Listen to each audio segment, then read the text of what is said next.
हर हर Mahadev. Part 2 में हम जानेंगे शिव पार्वती का मिलन।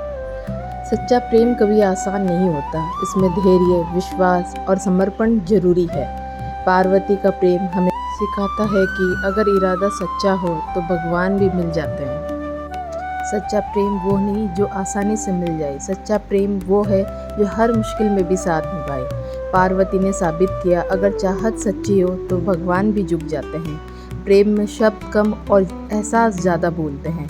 जहाँ सच्चा प्यार होता है वहाँ इंतज़ार भी इबादत बन जाता है। शिव जैसे बनो जो सादगी में भी गहराई रखते हैं, और पार्वती जैसी जो प्रेम में पूरी दुनिया भूल जाए। सती के वियोग में भगवान शिव शोकग्रस्त होकर ध्यान में लीन हो गए। वे सती के जले हुए शरीर को लेकर पूरे ब्रह्मांड में घूमने लगे, जिससे सृष्टि का संतुलन बिगड़ने लगा। तब भगवान विष्णु ने अपने सुदर्शन चक्र से सती के शरीर के 51 भागों में विभाजित कर दिया, जो पृथ्वी पर विभिन्न स्थानों पर गिरे और शक्तिपीठ कहलाई। सती ने हिमालय राज और मैना देवी की पुत्री पार्वती के रूप में पूर्ण जन्म लिया।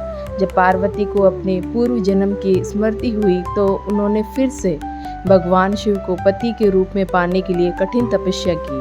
उन्होंने कठोर व्रत किए, कई वर्षों तक केवल वायु और पत्तियों का सेवन किया। उनकी भक्ति और प्रेम देखकर देवर्षि नारद ने शिवजी को पार्वती की तपस्या के बारे में बताया, लेकिन शिवजी अभी भी ध्यान में थे और सती की मृत्यु के कारण विवाह से दूर रहना चाहते थे। तब देवताओं ने कामदेव को भेजा ताकि वे शिवजी का ध्यान भंग कर सके।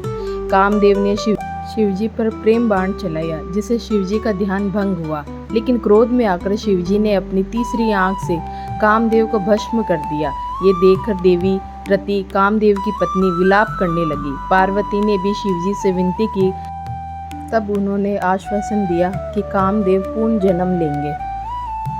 जब भगवान शिव माता पार्वती की तपस्या से प्रसन्न हुए तो उन्होंने स्वयं एक वृद्ध ब्राह्मण का रूप धारण कर पार्वती से कहा कि शिवजी तो एक साधु, शमशान में रहने वाले, भस्म से लिपटे हुए, सर्पों का धारण करने वाले, विवाह के योग्य नहीं है। लेकिन माता पार्वती ने कहा, भगवान शिव ही मेरे स्वामी हैं, मैं किसी और के बारे में सोच भी नहीं सकती।